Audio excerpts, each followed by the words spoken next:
Attalin, je suis médecin nutritionniste à l'unité transversale de nutrition au CHU de Montpellier et on a mis au point cette année une nouvelle solution qui s'appelle Dénum, comme dénutrition numérique, qui est une solution qui permet aux patients de renseigner des données de santé et notamment sur le plan nutritionnel avant d'arriver dans un service de soins ou pendant son hospitalisation.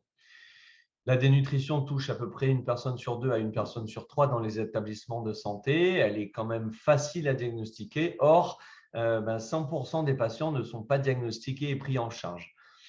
On s'est dit, avec l'émancipation du numérique chez les personnes et notamment aussi chez les personnes atteintes de maladies chroniques et même les personnes un peu plus âgées, la plupart des personnes ont maintenant accès à Internet. Et donc, on a essayé de mettre en avant l'implication du patient dans ses soins en essayant de faire en sorte que via un flashcode ou un courrier ou un SMS, ils puissent renseigner un questionnaire qui va évaluer selon les recommandations de bonne pratique leur état de dénutrition. Ils vont renseigner leur poids, leur taille, leur poids qu'ils faisaient il y a un mois, il y a 6 mois, l'échelle d'appétit. Et donc, un algorithme va venir, une fois qu'ils ont validé leur questionnaire et donné leur consentement, l'algorithme va évaluer si le patient est à risque de dénutrition ou pas.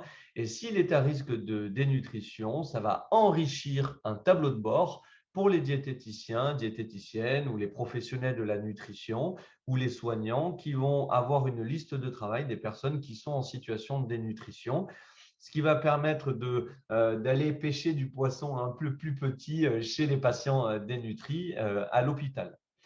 Donc, pour l'instant, on a mis en place ça depuis plusieurs mois dans plusieurs établissements de santé. Il y a entre 1000 et 2000 patients qui ont renseigné le questionnaire.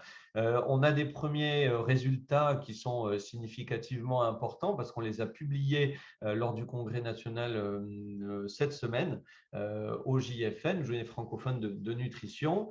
Dans les secteurs sur lesquels nous avons eu les statistiques, il y a eu à peu près une personne sur trois en état de risque nutritionnel.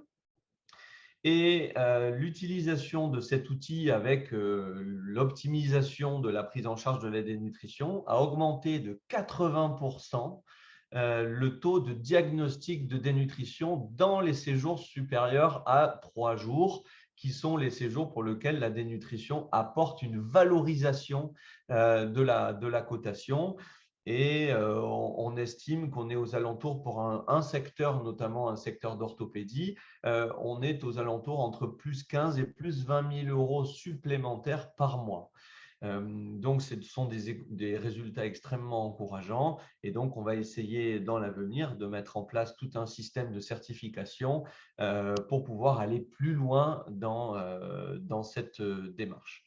Au CHU aussi à Montpellier, on l'a mis en place et on aura les résultats de l'utilisation courant d'année.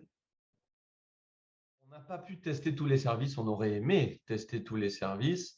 Les premiers services que nous avons testés, ce sont les services d'orthopédie. Pourquoi? Parce que ce sont les secteurs où il y a la plus grande différence entre le nombre de personnes effectivement dénutries et le nombre de personnes qui sont prises en charge. Donc, par exemple, à l'hôpital, on a à peu près 30% de patients dénutris. Or, il n'y en a que 2% qui sont diagnostiqués et pris en charge, ce qui fait que pour quelques secteurs d'orthopédie, il y a un manque à gagner pour l'hôpital de quasiment 300 000 euros par mois. Donc, c'est ce qu'on a essayé de mettre en place sur l'établissement.